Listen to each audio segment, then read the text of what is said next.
Fenw yw Christian a dwi'n myfyriwr yn Brifysgol Gaerdydd. Enw fi yw Elan a fi yw un hanner DJs Elan a Mari. Enw fi yw Eiri a fi yn gweithio yng Nghaerdydd.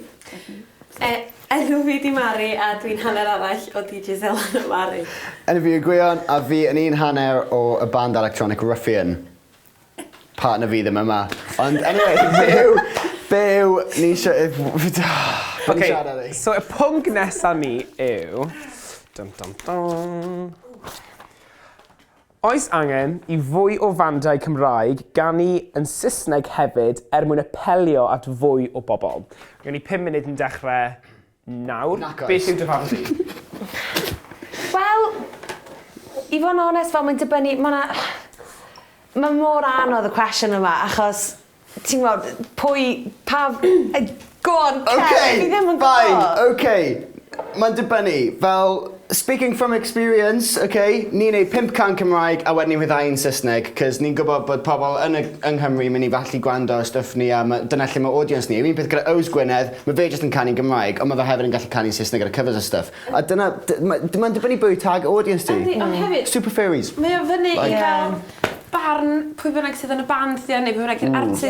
Os ti mond eisiau canu'n Gymraeg, da iawn chdi. Achos so, mae gymaint o fandiau sydd yn neud pres da, wel, sydd yn neud bywolaeth allan o fod yn artist Cymraeg yng Nghymru. Ond wedyn mae gen ti'r broblem na, mae gen ti'r issue na wedyn, os yna arian i dalu, dyna pam mae bandiau yn mynd i gyfieithu caneuon nhw a canu yn Saesneg.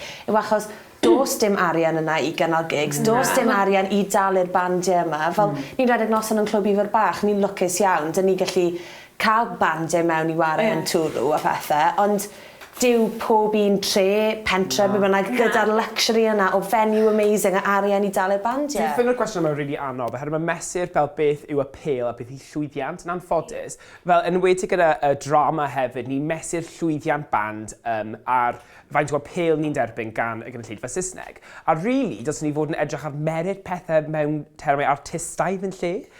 Yes, art doesn't make money yn anffodus.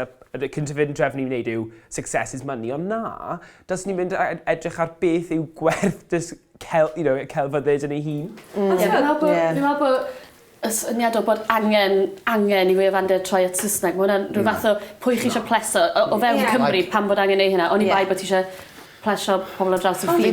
Dyled bod ni'n gallu canu'n Gymraeg, dylse bod dim pwysau bod pob beth yn gorfod troi at Saesneg. Gyda ni, does dim lot o gyda'r electronic i gael yng Nghymru. Fel doedd ddim, Ifan Dafydd wedyn nath Gwen o ddod a cwpl o bobl eraill fel Cyrchorion, ie? Nethon ni just meddwl, let's just remix o pawb a just gweld cyfroed dance music Cymraeg i bobl. So does dim esgus gyda nhw glywed dance music Cymraeg. On the side, ni yn neud caneuon Saesneg achos mae gen ni lot o ffrindiau sydd yn siarad Saesneg a ni'n gallu cael gigs yn Lloegr achos mae nhw'n rhedeg gigs yn Lloegr. Sbia ar fel band fel Tsunami a The Eurosonic, neu dair o blynyddoedd yn ôl, i ganu'n Gymraeg mewn gwyl, mewn gwlad dramor. A nath nhw blesio bobl. Gwen o Newfon South West yn Texas. Mae pobl yn gwledydd eraill fel yn ffraic a phethau. Nhw'n meddwl, oh my gosh, beth ni'n mynd i wneud ar gyfer plesu'r grwpiau Saesneg? Na, nhw'n cymryd fel amynu eu annibyniaeth nhw fel artistiau. Dwi ddim yn meddwl, oh gosh. Dim really though, Daft Punk. Wel ie, ond yn gyffredinol, mae mwyafrif o bandiau fel, meddwch am drama fel Scandinavian drama, The Bridge, Chat ag ati. Maen nhw yn aros ac maen nhw'n mynnu eu annibyniaeth nhw fel gwlad sydd gyda iaith ag annibyniaeth eu hunan ac yn just dweud, do you know what? Na, ni ddim yn mynd i droi y newid. Fi'n dadlau gyda ti. Fi'n gweld, os chi'n canu'n Saesneg neu Gymraeg, whatever language you sing in, you're promoting that language. A wedyn, os mae gyda ti bandiau Cymraeg sy'n canu'n Gymraeg ac yn Saesneg, mae'n dal yn hybu y iaith mewn rhyw ffordd. Ydy, ond mae'r syniad o pam dylse pobl orfod droi at y Saesneg. Gorfod y thing na, ie. Na, does dim angen. Do what you want to do with it, ond fel... Ia'n mwyn fel cyfoethogi diwylliant Cymraeg, dwi yn meddwl, taswn ni'n... Fel, os di pobl jyst yn mynd i ganu Saesneg, dy'r diwylliant yna ddim yn ffynnu mewn ffordd. Ond ife mentality ni falle fel Cymru yw fel wasad angen plesio.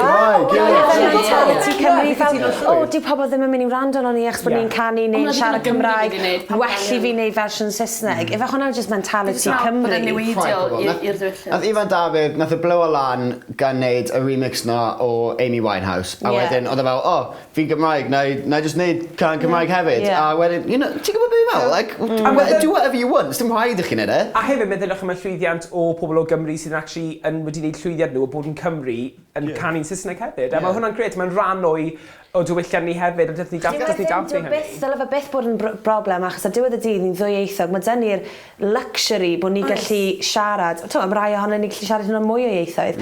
Dyle fe ddim bod yn dyle fe ddim rwystro ti. Mae'r ffaith bod da ni Cymraeg a Saesneg i allu communicatio yn cerddoriaeth ni yn celf ni yn bit da, a felly o'r angen yma i ganu'n Saesneg, na, does dim angen, achos... Ie, wir, mae jyst angen mwy o gefnogaeth ariannol ac hefyd yn marchnataeth i gerddoriaeth Cymraeg. Ie, yn union. Gret, so felly, mae un gair, oes angen i fwy o frandiau Cymraeg ganu yn Saesneg hefyd mwyn apelio at fwy o bobl. Does yn hyn? Na. Na. Na, fi'n meddwl dyna llai. Na. Na.